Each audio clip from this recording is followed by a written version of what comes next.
Hi guys and gals, it's Mindwiseman's channel, aka Maverick Outdoors, and it's a Saturday evening in October, and I've just come into my local ancient woodland where I'm going to camp out for the night, but I've just found a really nice space. All this area here, all the way around it's all bracken, so I'm going to be low profile, so I won't be seeing. I found this really good spot just here.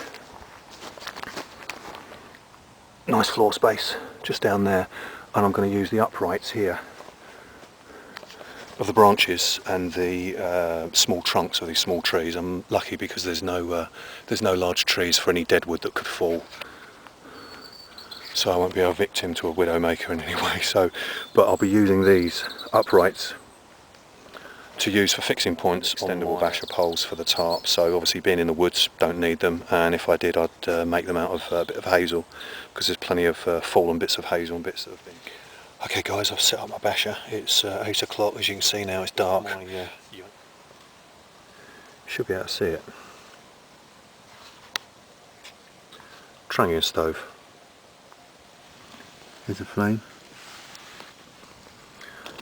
And once I've got the potatoes and carrots cooked up, I've got a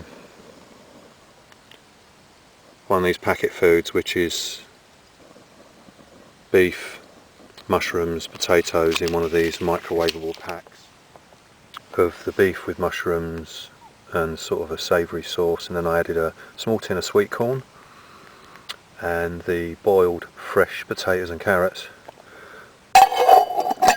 Just let that heat through a little bit more, and I'm going to stuff my face in the dark, albeit under the tarp.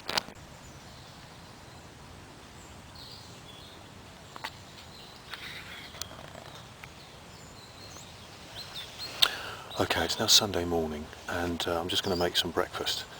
But what I did about a month ago, I made a sort of a brunch breakfast out of, it was all equal portions of sliced mushrooms, cubed potatoes and chopped onions. I fried those up until they were just starting to go soft. Then I added a chopped fresh tomato and a scrambled egg and a bit of seasoning, a squirt of tomato sauce, and some sliced cooked ham, which I then chopped up and added. And I froze it, and this was about a month ago I made this, put it in the freezer, and then yesterday before I came out into the woods I took it out, wrapped it up in some tin foil while it was still frozen. So of course now it's defrosted, it's got soft, and I'm now going to heat it up in my Swedish Army Trangia stove.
Worth all the preparation, putting it in the freezer, eating it right now. on what's going to be a lovely sunny day in the woods.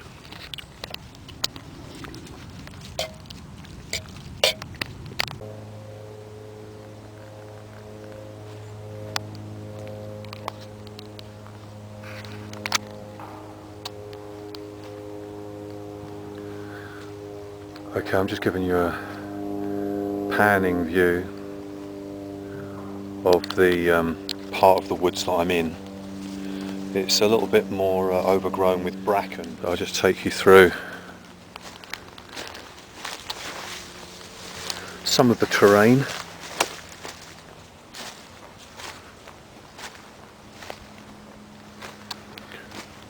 And over to where I put up my basher for the night and show you the setup of the tarp.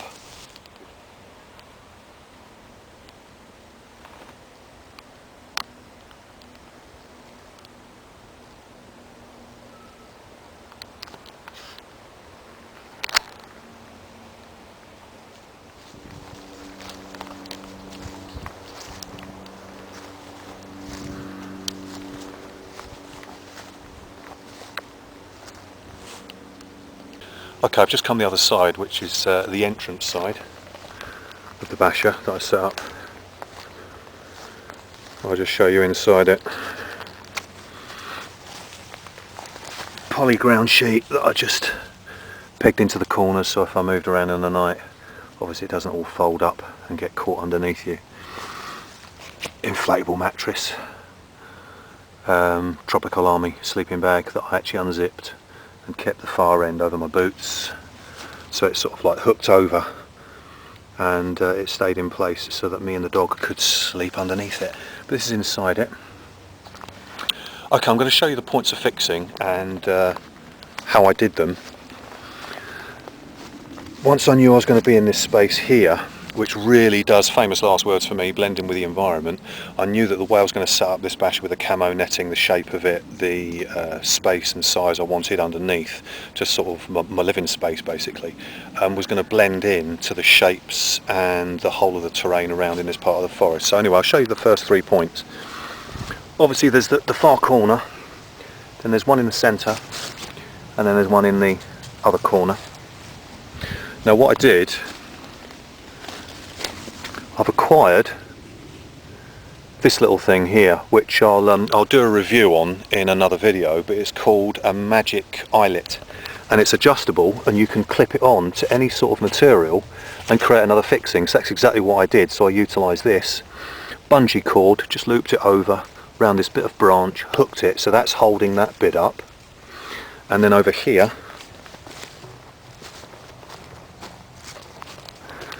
as well you can see another bungee cord taking this eyelet up to here and fixing it onto just this small bit of branch. And so that was my seating space just under here. This bit was pulled up and tethered up all the way up onto this tree, and then another one just here, another magic eyelet. What you do is you pull that out. I won't take it off because otherwise obviously it will disconnect my fastening, but that sort of clips in and then squeezes on the piece of material, and then of course I bungeed there, looped it round and then hooked that on. And then of course the main one with 3 bungees, again hooked on the loop that is actually constructed onto the tarp. It actually came with the tarp, so that loop was already there, and I've got a bungee cord coming up, hooked onto another one, hooked onto another one, and then looped up to this branch. So the way that I sort of shaped it so that I could sit comfortably underneath and have living space, plus as well be protected if it was going to rain, I could really utilise the branches around, and as I say, the shape of it and everything sort of blends in with the environment. And of course the camo netting sort of drooped. Pulling it up, it could have actually gone down closer to the ground, but I pulled it up so the bottom edge was there, so then I could have this bit just folding over so it breaks out the direct line. And again here you can see it's sort of just a bit looped, so it looks a little bit more natural, and then all the way round. And considering I did this in the dark last night, so and with my head torch, so that was a bit of a challenge, but still good. and then I went and picked some dead old bracken and then just sort of hung it. There's a little piece here. This is stealth mode now. A little bit hanging down here, sort of breaks out maybe the shape that you might have seen from a distance. Okay, I've now come the other side. Just to show you, it was also fastened on this far end, what I would call the foot, my foot end of my bivvy space. But then what I've done here, I've got some long bits of bracken, looped it over, threaded it through so it's hanging down, and just placed it. And then also some more here. This time I've just got it hooked over the branch and just hanging down. Another bit here, just hanging down. So it complements the camo netting basically. So again, what it does, it breaks out the breaks up the outlines so that it's less easier to notice. As I say, it's a thing I like to do, and I look at the eye line, I look at the contours, and then try and shape my stealth site in keeping with the area that's around you. So I've just found something that could be future dinner.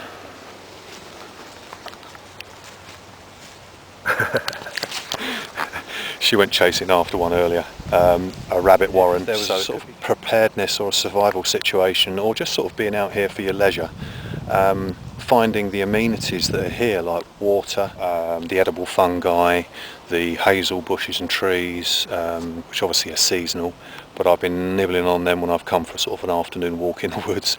Blackberries, lots of different other types of edible foliage, which is actually in here. And actually, believe it or not, if you're really desperate, I know you're thinking bracken, but as a last resort you can actually eat the roots, sort of cook them up. They're a little bit stringy, a little bit tough, but they're edible, so you know, as a last resort. So on that note, I'll just take you back into my basher, and oh, bracken, little dusting brush.